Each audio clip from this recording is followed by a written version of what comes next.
Hello दोस्तों, मैं हूं सौरभ और मेरे चैनल के आज के नए वीडियो में आपका स्वागत है।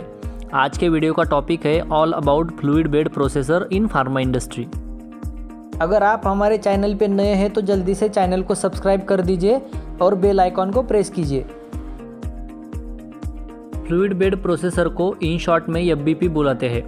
उसके और भी कुछ नाम है जैसे कि एफबीई मतलब फ्लूइड बेड इक्विपमेंट, एफबीडी मतलब फ्लूइड बेड ड्रायर, एफबीसी मतलब फ्लूइड बेड कोटर। सभी मशीन्स दिखने में एक जैसी होते हैं, बस डिज़ाइन में थोड़ा सा फ़र्क रहता है, इसलिए उनको अलग अलग नाम से बुलाया जाता है। फार्मा इंडस्ट्री में जहाँ पे टैबलेट्स और कैप्सूल का मैन्युफैक्चरिंग किया जाता है, वहाँ पे एफबीपी एक इसेंशियल इक्विपमेंट माना जाता है। ग्रैन्युलेशन स्टेज में ड्राइंग एक्टिविटी करने के लिए, पैलेटाइजेशन में पैलेट्स को मैन्युफैक्चर करने के लिए और स्प्रे ग्रैन्युलेशन में टॉप स्प्रे एक्टिविटी परफॉर्म करने के लिए फ्लूइड बेड इक्विपमेंट यूज़ किया जाता है। ड्राइंग एक्टिविटी में बेसिकली होता ये है कि वेट ग्रैन्यूल्स को हॉट एयर से एक्सचेंज करके हम उसमें से मॉइस्चर निकाल लेते हैं। अभी हम देखेंगे principle of fluid bed processor. Fluid bed processor fluidisation principle के अंडर काम करता है। मतलब जब एग्जॉस्ट ब्लोअर हम ऑन करते हैं, उसके साथ जो हॉट एयर आता है, उस हॉट एयर में जो हीट होता है, उस हीट के साथ जो मटेरियल के अंदर मॉइस्चर होता है, वो हीट एंड मास एक्सचेंज की प्रोसेस के थ्रू हम मटेरियल को ड्राई करते हैं और इसी एक्टिविटी को ड्राइंग एक्टिविटी बोलते हैं। और ड्राइंग एक्टिविटी परफॉर्म करते समय कुछ पैरामीटर्स को कंसिडर करते हुए हमको यह एक्टिविटी फॉलो करनी होती है। ये सभी पैरामीटर्स जो प्रोडक्ट हम मैन्युफैक्चर कर रहे हैं, उस प्रोडक्ट के बैच मैन्युफैक्चरिंग रिकॉर्ड में दिए होते हैं, उसके अकॉर्डिंग हमको प्रोसीजर फॉलो करके एक्टिविटी परफॉर्म करनी होती है। एफबीपी को जानने के लिए हमने इस वीडियो को 6 पार्ट्स में डिवाइड किया है।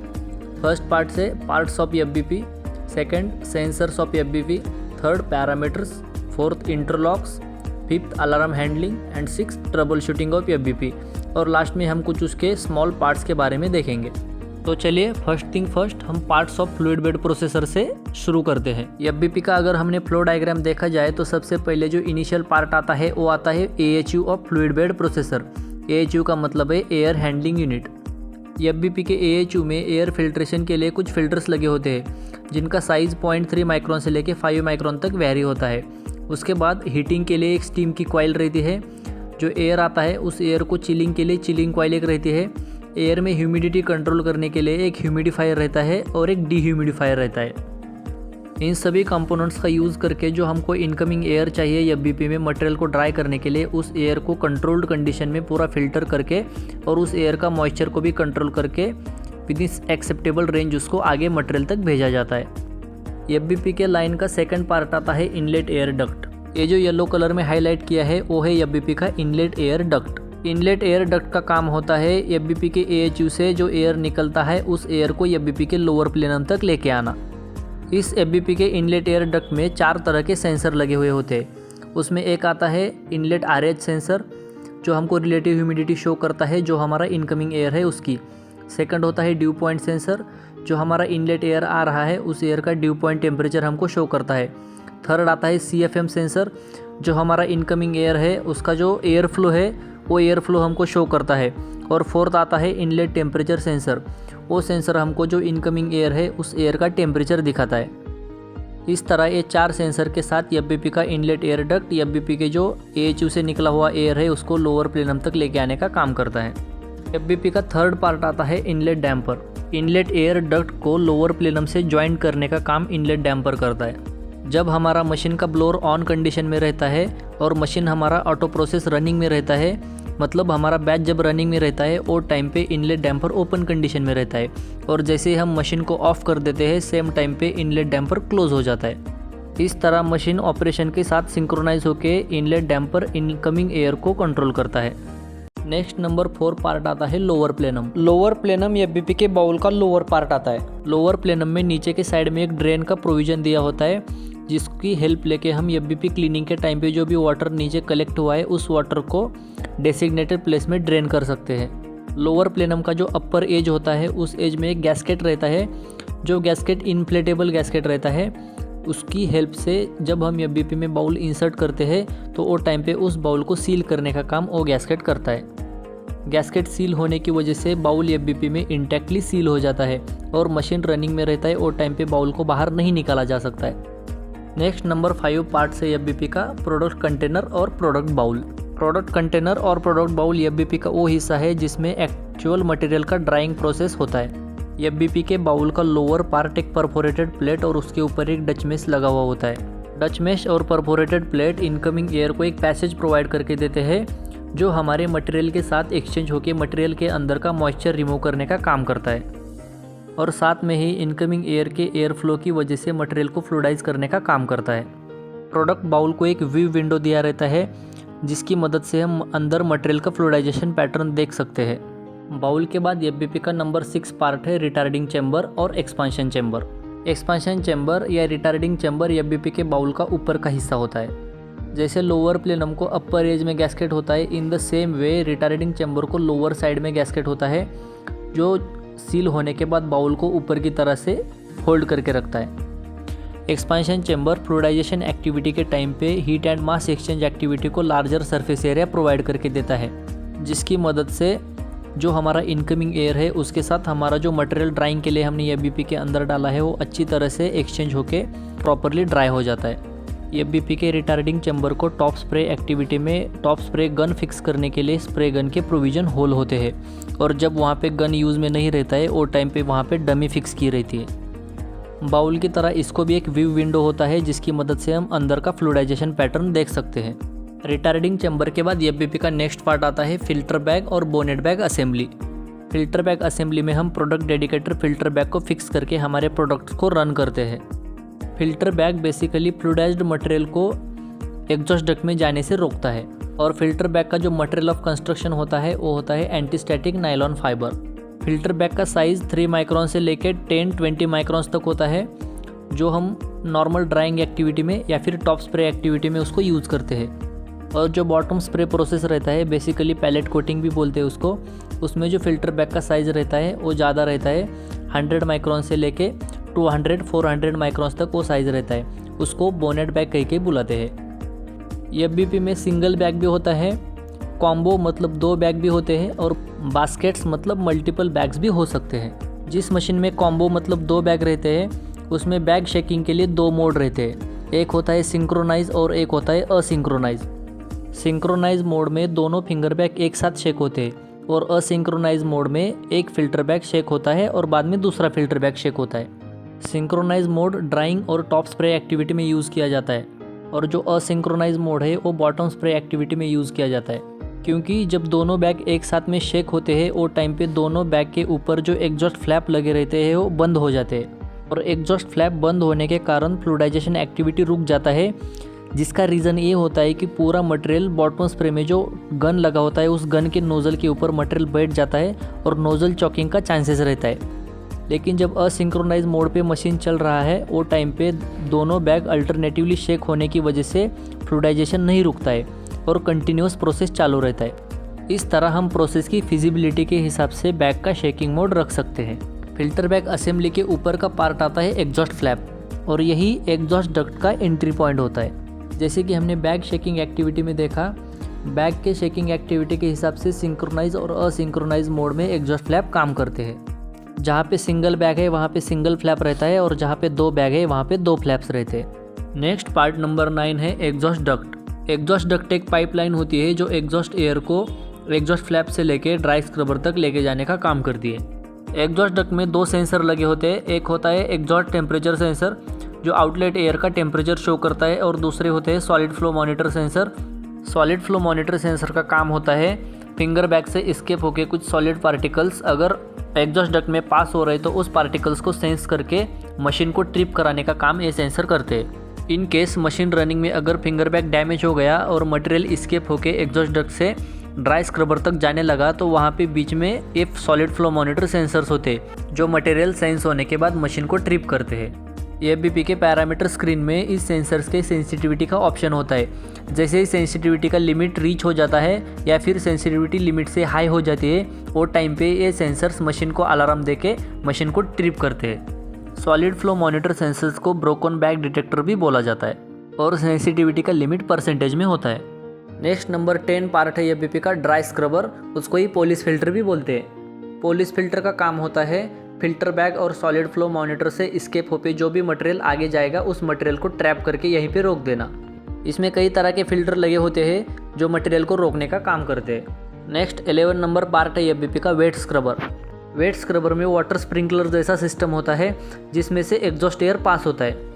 जो भी powder particles filter bag, BBD sensor और ड्राई स्क्रबर से बाईपास होके या उसमें से पास होके यहाँ तक पहुँचे हैं, उन पाउडर पार्टिकल को वाटर के साथ मिक्स करके यहीं पे रोका जाता है और उनको इन्वायरमेंट में जाने से रोका जाता है।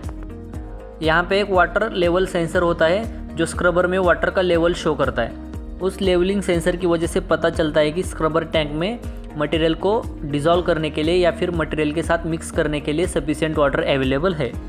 नेक्स्ट एफबीपी का पार्ट है एग्जॉस्ट ब्लोअर। एग्जॉस्ट ब्लोअर एफबीपी का मेन कंपोनेंट होता है जो एफबीपी में एयर का सर्कुलेशन और मटेरियल की फ्लूइडाइजेशन के लिए रिस्पॉन्सिबल होता है।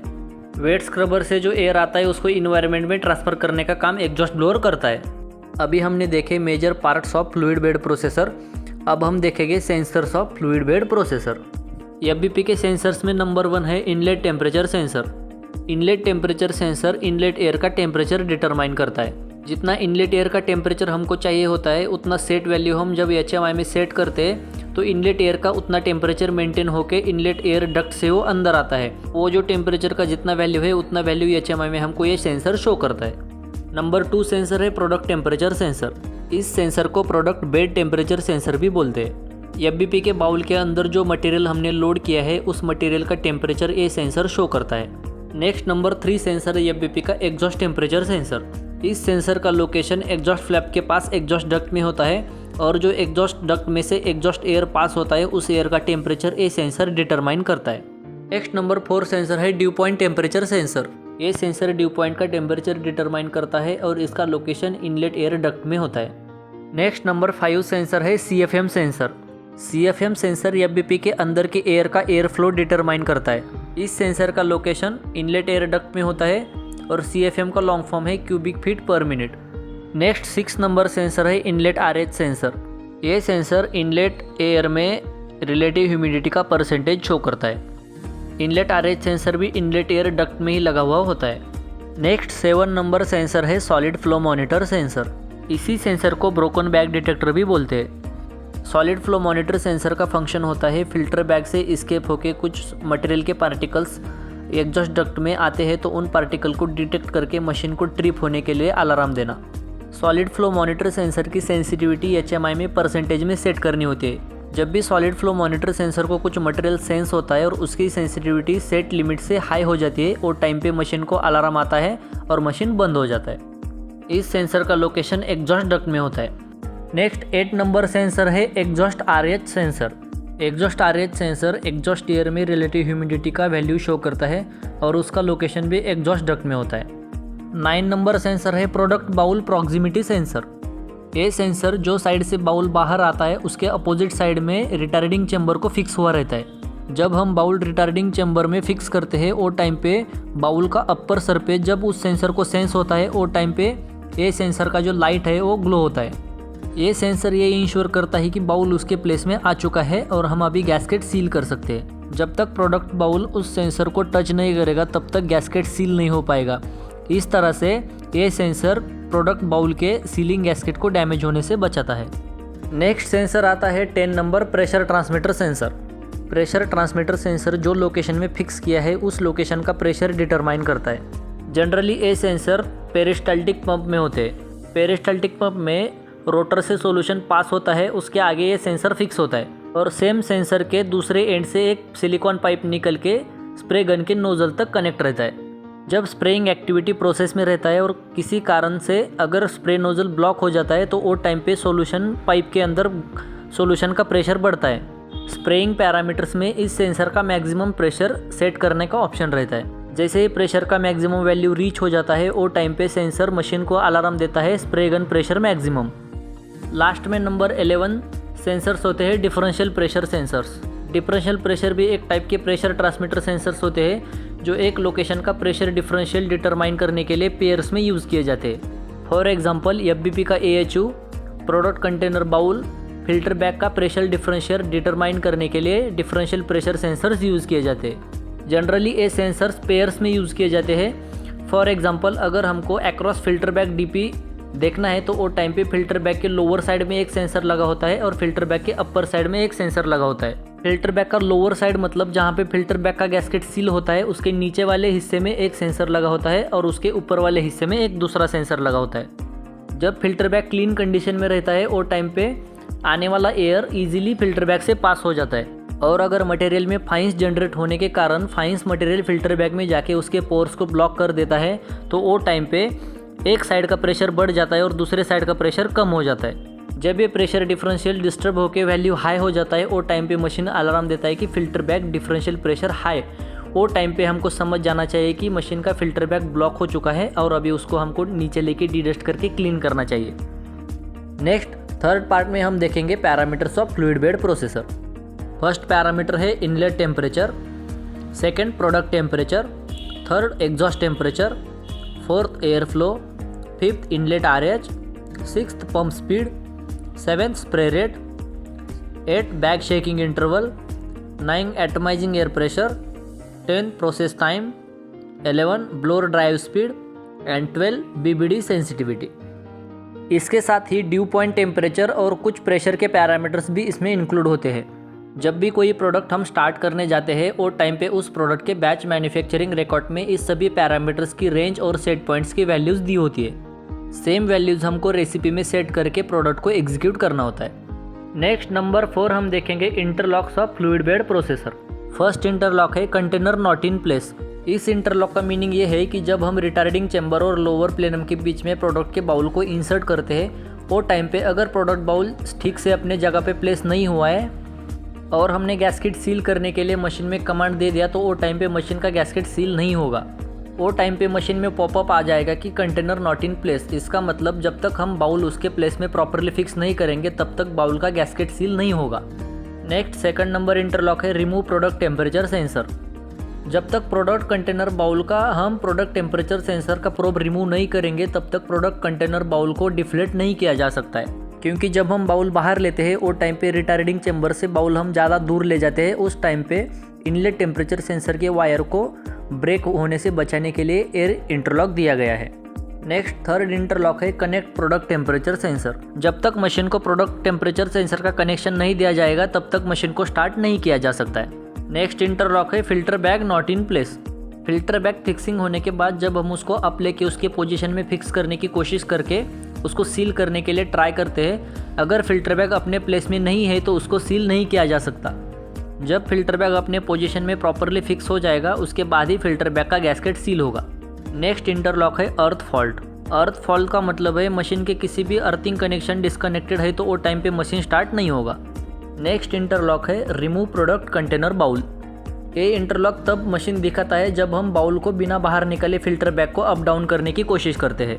इसलिए जब तक बाउल प्रॉपरली मशीन से डिस्कनेक्ट नहीं होगा तब तक फिल्टर बैग को डाउन नहीं लिया जा सकता। नेक्स्ट इंटरलॉक है AHU डोर ओपन। FBP के AHU का कोई भी डोर ओपन है तो वो टाइम पे मशीन ये पॉपअप दिखाएगा। जब तक वो डोर अपने जगह पे फिक्स नहीं होगा तब तक मशीन को स्टार्ट नहीं किया जा सकता। नेक्स्ट इंटरलॉक है इनफ्लेट प्रोडक्ट बाउल।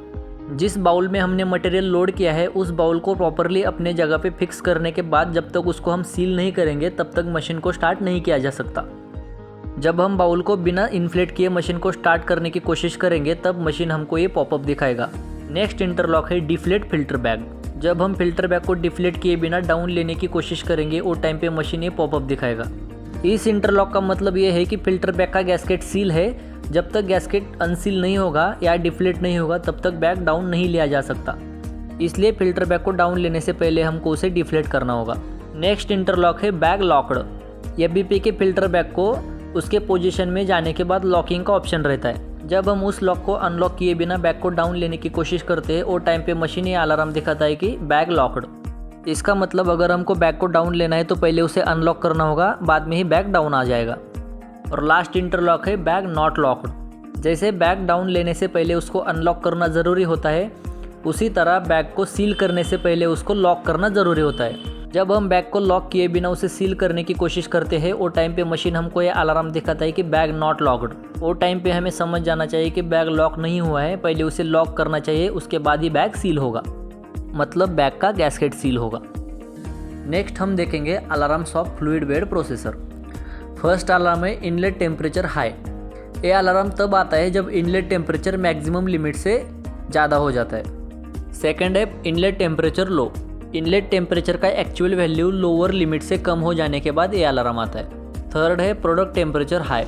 एफबीपी के अंदर के प्रोडक्ट का टेम्परेचर लिमिट से हाई होने के बाद प्रोडक्ट टेम्परेचर हाई अलार्म आ जाता है। नेक्स्ट अलार्म है प्रोडक्ट टेम्परेचर लो। जब भी प्रोडक्ट का टेम्परेचर सेट मिनिमम लिमिट से कम हो जाता है तो ये अलार्म आता है। नेक्स्ट अलार्म है एग्जॉस्ट टेम्परेचर हाई। जब भी एग्जॉस्ट एयर का टेम्परेचर सेट मैक्सिमम लिमिट से हाई हो जाता है वो टाइम पे ये अलार्म आता है। नेक्स्ट है नंबर 6 एग्जॉस्ट टेम्परेचर लो। जब एग्जॉस्ट एयर का टेम्परेचर मिनिमम सेट लिमिट से कम होता है वो टाइम पे ये अलार्म आता है। नेक्स्ट अलार्म है एयर फ्लो हाई। जब एयर फ्लो का वैल्यू मैक्सिमम लिमिट से हाई हो जाता है तो ये अलार्म आता है। और एयर फ्लो लो, जब एयर फ्लो का वैल्यू मिनिमम लिमिट से कम होता है तो एयर फ्लो लो का अलार्म आता है। नेक्स्ट है बीबीडी सेंसिटिविटी हाई। जब भी सॉलिड फ्लो मॉनिटर सेंसर को कोई सॉलिड पार्टिकल्स सेंस होते हैं तो वो टाइम पे सेंसिटिविटी हाई हो जाती है और वो टाइम पे ये अलार्म आता है। नेक्स्ट अलार्म है इनलेट आरएच हाई। जब भी रिलेटिव ह्यूमिडिटी का actual value set higher limit से एक्सीड हो जाता है तब ये अलार्म आता है। नेक्स्ट अलार्म है इनलेट आरएच लो। जब इनलेट रिलेटिव ह्यूमिडिटी का actual value minimum set limit से कम होता है वो टाइम पे इनलेट आरएच लो अलार्म आता है। नेक्स्ट अलार्म है मेन एयर प्रेशर लो। जब एफबीपी का मेन ऑपरेटिंग एयर प्रेशर लो हो जाता है वो टाइम पे मेन एयर प्रेशर लो का अलार्म आता है। नेक्स्ट अलार्म है एटोमाइजिंग एयर प्रेशर हाई। जब स्प्रेइंग टाइम में atomising air pressure set higher limit से एक्सीड हो जाता है वो टाइम पे एटोमाइजिंग एयर प्रेशर हाई का अलार्म आता है। नेक्स्ट अलार्म है एटोमाइजिंग एयर प्रेशर लो। जब स्प्रेइंग टाइम में atomising air pressure set minimum limit से कम हो जाता है वो टाइम पे एटोमाइजिंग एयर प्रेशर लो का अलार्म आता है। नेक्स्ट अलार्म है प्रोडक्ट कंटेनर डीपी हाई। जब एफबीपी का बाउल का डच मेश चोक हो जाता है वो टाइम पे नीचे डिफरेंशियल प्रेशर ज़्यादा क्रिएट होता है और उस टाइम पे ये अलार्म जनरेट होता है प्रोडक्ट कंटेनर डीपी हाई। उसके बाद नेक्स्ट अलार्म है फिल्टर बैग डीपी हाई। जब फिल्टर बैग के अक्रॉस डिफरेंशियल प्रेशर का actual value set maximum value से ज़्यादा हो जाता है वो टाइम पे फिल्टर बैग डीपी हाई का अलार्म आता है। नेक्स्ट अलार्म है एएचयू हेपा डीपी हाई। जब फिल्टर बैग के एएचयू के अक्रॉस डिफरेंशियल प्रेशर का लिमिट सेट मैक्सिमम लिमिट से ज़्यादा हो जाता है वो टाइम पे एएचयू हेपा डीपी हाई का अलार्म आता है। नेक्स्ट अलार्म है स्प्रे गन चोक। जब स्प्रेइंग टाइम में स्प्रे गन का नोज़ल ब्लॉक हो जाता है और सॉल्यूशन आगे पास नहीं हो पाता है वो टाइम पे पेरिस्टाल्टिक पंप में लगे हुए प्रेशर ट्रांसमीटर सेंसर का प्रेशर बढ़ जाता है और उस टाइम पे स्प्रे गन चोक का अलार्म आता है। नेक्स्ट अलार्म है मेंस पावर फेल्यूर। जब मशीन को सप्लाई करने वाला पावर कट हो जाता है वो टाइम पे मेंस पावर फेल्यूर का अलार्म आता है। नेक्स्ट अलार्म है अर्थ कनेक्टिविटी फॉल्ट। मशीन को जहाँ कहीं भी अर्थिंग का कनेक्शन है और उस कनेक्शन में कुछ फॉल्ट है वो टाइम पे अर्थ कनेक्टिविटी फॉल्ट का अलार्म आता है। लास्ट अलार्म है प्रोसेस टाइम ओवर। जब मशीन में सेट टाइम में प्रोसेस कंप्लीट हो जाता है और जो टाइम सेट किया था वो टाइम कंप्लीट हो जाता है वो टाइम पे प्रोसेस टाइम ओवर का अलार्म आके मशीन बंद हो जाता है। अभी हम एफबीपी के कुछ ट्रबल शूटिंग के हैंडलिंग के बारे में डिस्कस करेंगे। फर्स्ट वन देखिए filter bag DP high. Filter bag DP high का अलार्म तब आता है जब फिल्टर बैग के अक्रॉस डिफरेंशियल प्रेशर का लिमिट सेट मैक्सिमम लिमिट से ज़्यादा होता है। ये अलार्म इस बात का इंडिकेशन है कि फिल्टर बैग चोक हो चुका है मटेरियल में जो फाइंस है उनकी वजह से। जब ये अलार्म आता है तो हमको मशीन बंद करके फिल्टर बैग को डाउन करना है। डाउन करके उसको अच्छे से डिडस्ट करके इफ़ रिक्वायर्ड कॉम्प्रेस्ड एयर से थोड़ा सा उसको डिडस्टिंग करना है और फिर से पाउडर फ्री होने के बाद बैग को अप लेके सील करके मशीन को स्टार्ट करना है। सेकंड नंबर है प्रोडक्ट कंटेनर डीपी हाई। जब एफबीपी के बाउल के अक्रॉस डिफरेंशियल प्रेशर का लिमिट सेट मैक्सिमम लिमिट से ज़्यादा होता है वो टाइम पे ये अलार्म आता है। ये अलार्म हमको इंडिकेट करता है कि बाउल का डच मेश चोक हो चुका है। जब ये अलार्म आ जाता है वो टाइम पे हमको मशीन बंद करके मटेरियल को अनलोड करना होता है। मटेरियल को अनलोड करने के बाद डच मेश को डिसमेंटल करके कॉम्प्रेस्ड एयर या फिर रिक्वायरमेंट है तो प्यूरिफाइड वाटर से उसको क्लीन करके ड्राई करके फिक्स से फिक्सिंग करके बाद में मटेरियल को लोडिंग करके मशीन को स्टार्ट करना होता है। नंबर थर्ड है unequal bed distribution. Unequal bed distribution का मतलब है जो बाउल के अंदर हमने मटेरियल लोड किया है वो इक्वली फ्लूइडाइज नहीं हो पा रहा है। आधा मटेरियल फ्लूइडाइज हो रहा है, आधा नहीं हो पा रहा है। जब ऐसा सिचुएशन आ जाता है वो टाइम पे as per batch manufacturing record हमको प्रोडक्ट टेम्परेचर और एग्जॉस्ट टेम्परेचर मेंटेन करना मुश्किल हो जाता है। जब ऐसी सिचुएशन आती है वो टाइम पे मशीन को बंद करके बाउल को बाहर लेना होता है। बाउल को बाहर लेने के बाद टेफ्लॉन स्क्रैपर का यूज़ करके पूरे मटेरियल को अच्छे से मिक्स करके फिर से मशीन को स्टार्ट करना होता है। जब हम फिर से मशीन को स्टार्ट करते हैं वो टाइम पे पूरा ड्राई मटेरियल और वेट मटेरियल मिक्स होके प्रॉपर फ्लूइडाइजेशन हो जाता है। नेक्स्ट नंबर 4 है generation of agglomerates in top spray process. जब टॉप स्प्रे प्रोसेस में एग्लोमेरेट्स इंक्रीज़ होना चालू हो जाता है वो टाइम पे हम 3 चीज़ें कर सकते हैं। फर्स्ट वन, हम एटोमाइजेशन एयर प्रेशर को इंक्रीज़ कर सकते हैं with in acceptable range of batch manufacturing record. Second one है हम एयर फ्लो को इंक्रीज़ कर सकते हैं। और थर्ड वन है हमारे स्प्रे रेट को हम कम कर सकते हैं। इन तीनों में से जो पैरामीटर फिजिबल है as per batch manufacturing record, उस पैरामीटर को हम विद इन लिमिट अल्टर करके एग्लोमेरेट्स को कंट्रोल कर सकते हैं। नेक्स्ट है number 5, generation of agglomerates in bottom spray process. जब बॉटम स्प्रे प्रोसेस में ज़्यादा एग्लोमेरेट्स ऑब्जर्व होना चालू हो जाते हैं वो टाइम पे स्प्रे एक्टिविटी को स्टॉप करके बीपीआर के पैरामीटर के हिसाब से हमको ड्राइंग एक्टिविटी कैरी करना होता है। ड्राइंग एक्टिविटी कंप्लीट होने के बाद विद इन लिमिट हमको एलओडी लेना होता है। एलओडी चेक करने के बाद मटेरियल को अनलोड करना होता है। मटेरियल को अनलोड करने के बाद एग्लोमेरेट्स को सेपरेट करने के लिए बैच मैन्युफैक्चरिंग रिकॉर्ड में जो प्रोसेस दिया है उस प्रोसेस को फॉलो करके मटेरियल का शिफ्टिंग करना होता है। बाद में जो गुड पैलेट्स हमको मिलते हैं वो गुड पैलेट के अकॉर्डिंग कैलकुलेशन करके फर्दर कोटिंग सॉल्यूशन कैलकुलेशन करके लेना होता है। उसके बाद गुड पैलेट्स एफबीपी के बाउल में लोड करके हमको फर्दर स्प्रेइंग एक्टिविटी चालू करना होता है। नेक्स्ट नंबर 6 है spray gun choke in high speed gun. जब बॉटम स्प्रे प्रोसेस में हाई स्पीड गन यूज़ होता है और उस टाइम पे अगर रनिंग में गन चोक हो जाता है वो टाइम पे हमको मशीन को बंद करके असेंबली से गन को डिसमेंटल करके बाहर लेना होता है। गन को पूरा डिसमेंटल करके प्यूरिफाइड वाटर और कॉम्प्रेस्ड एयर से उसको क्लीन करके ड्राई करना पड़ता है। गन ड्राई होने के बाद अच्छे से क्लीनिंग वेरीफाई करके फिर से फिक्स करके फर्दर स्प्रेइंग एक्टिविटी कंटिन्यू करना होता है। नेक्स्ट नंबर 7 है स्प्रे गन चोक इन लो डेंसिटी गन। जब लो डेंसिटी गन चोक हो जाता है वो टाइम पे हमको मशीन बंद करने की ज़रूरत नहीं होती है। गन के इनर पार्ट को हम इजीली बाहर से डिसमेंटल करके प्यूरिफाइड वाटर से क्लीन करके कॉम्प्रेस्ड एयर से ड्राई करके फिर उसको फिक्स करके हम फर्दर कोटिंग प्रोसेस कंटिन्यू कर सकते हैं। नेक्स्ट नंबर 8 है CFM नॉट अचीविंग। अगर मशीन में CFM अचीव होने के लिए कुछ प्रॉब्लम्स आ रहे हैं तो वो टाइम पे हमको कुछ चीज़ें चेक करनी होती है। इसमें नंबर 1 है check the DPA across product container. Product bowl के अक्रॉस डिफरेंशियल प्रेशर चेक करना है। अगर डिफरेंशियल प्रेशर ज़्यादा दिखा रहा है उसका मतलब है हमारा डच मेश चोक हो गया है। जब डच मेश चोक हो जाता है वो टाइम पे मशीन को स्टॉप करके मटेरियल को अनलोड करना है। मटेरियल को अनलोड करने के बाद डच मेश को डिसमेंटल करके प्यूरिफाइड वाटर और कॉम्प्रेस्ड एयर से क्लीन करना है जब तक उसके होल्स क्लियर नहीं हो जाते। जब उसका क्लीनिंग सेटिस्फैक्टरी लगता है वो टाइम पे फिक्सिंग करके फिर से मटेरियल को लोडिंग करके फर्दर एक्टिविटी कंटिन्यू करना है।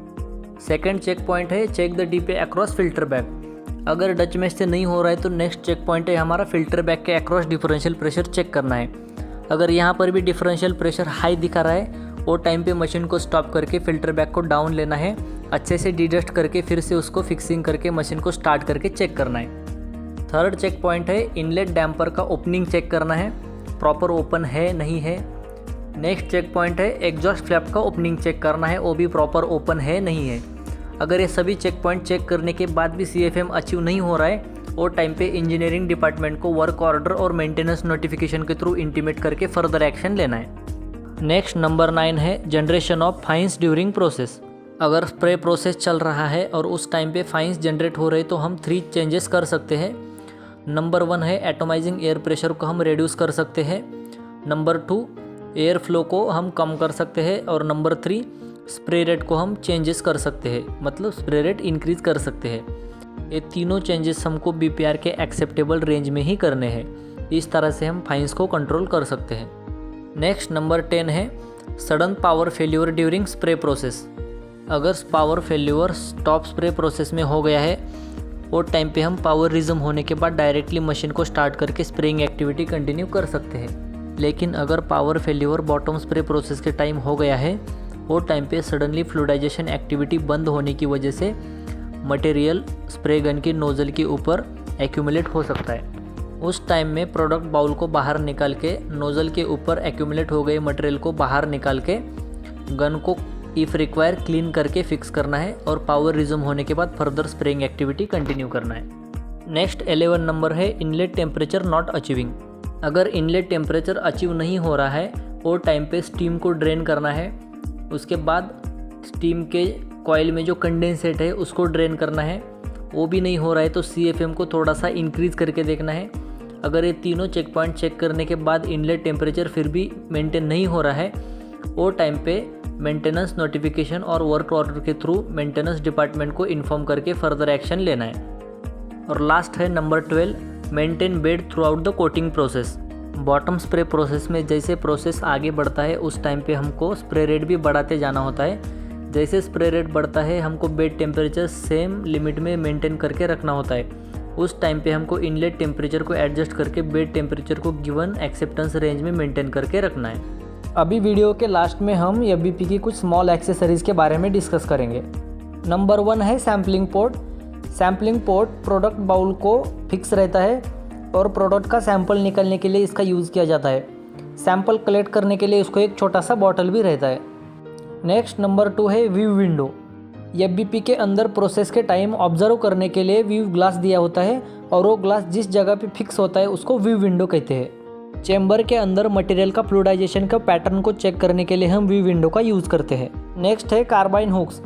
कार्बाइन हुक्स फिंगर बैग के फिंगर्स को फिल्टर बैग असेंबली से होल्ड करने के लिए यूज़ करते हैं। फिल्टर बैग के हर फिंगर को हुक्स लगाने के लिए प्रोविज़न रहता है और उस प्रोविज़न में हुक को फिक्स करके हम फिल्टर बैग को फिल्टर बैग असेंबली से हैंगिंग पोजीशन में रखते हैं। नेक्स्ट पार्ट है FBP का जिपर लॉक।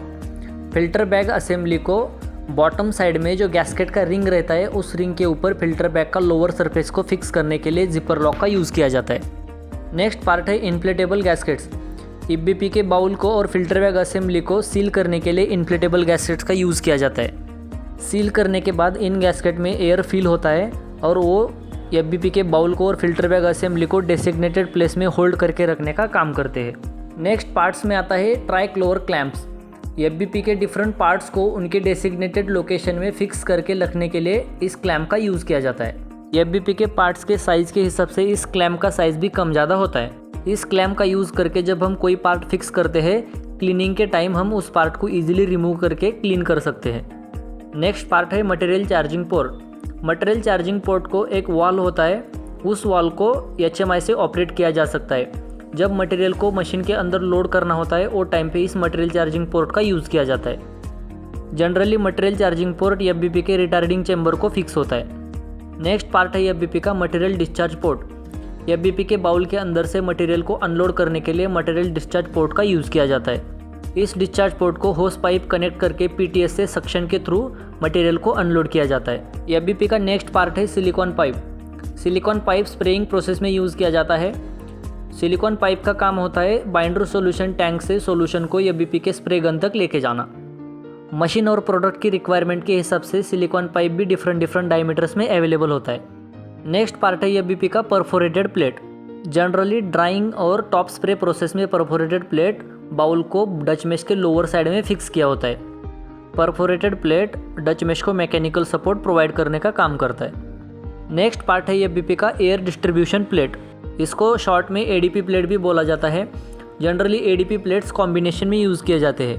पैलेटाइजेशन और बॉटम स्प्रे प्रोसेस में टारगेट एयर फ्लो का पैटर्न अचीव करने के लिए ADP प्लेट का यूज़ किया जाता है।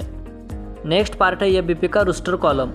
Wurster column bottom spray process को जो बाउल यूज़ किया जाता है उस बाउल में फिक्स रहते हैं। Wurster column bottom spray process में पैलेट्स को सुटेबल फ्लूइडाइजेशन पैटर्न क्रिएट करके देता है। इस कॉलम के साथ ADP प्लेट का कॉम्बिनेशन भी बना रहता है। Wurster column generally bottom spray process में मटेरियल को फाउंटेन टाइप फ्लूइडाइजेशन पैटर्न देता है। नेक्स्ट पार्ट है FBP का स्प्रे गन। बाइंडर सॉल्यूशन को मटेरियल के ऊपर स्प्रे करने के लिए स्प्रे गन का यूज़ किया जाता है। फ्लूइड बेड प्रोसेसर में टॉप स्प्रे और बॉटम स्प्रे दोनों प्रोसेस में इस स्प्रे गन का यूज़ किया जाता है। टॉप स्प्रे प्रोसेस में स्प्रे गन रिटार्डिंग चैम्बर को फिक्स रहता है और बॉटम स्प्रे प्रोसेस में स्प्रे गन FBP के बाउल को फिक्स रहता है। टॉप स्प्रेइंग में स्प्रेइंग का डायरेक्शन लोअर साइड में होता है और बॉटम स्प्रे में स्प्रे का डायरेक्शन अपर साइड में होता है। नेक्स्ट पार्ट है FBP का पेरिस्टाल्टिक पंप। पेरिस्टाल्टिक पंप का काम होता है सॉल्यूशन प्रिपरेशन टैंक से आने वाली सॉल्यूशन को स्प्रे गन तक पेरिस्टाल्सिस मूवमेंट से पास करना। और लास्ट पार्ट है FBP का डच मेश। डच मेश एफबीपी के बाउल में फिक्स रहता है और प्रोडक्ट के रिक्वायरमेंट के हिसाब से डच मेश को बाउल को फिक्स करना होता है।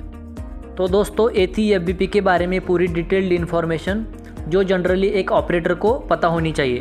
तो वीडियो कैसी लगी एक कमेंट करके ज़रूर बताना, वीडियो को लाइक ज़रूर करना और चैनल को सब्सक्राइब करना मत भूलना। मिलते हैं हमारे चैनल के अगले वीडियो में।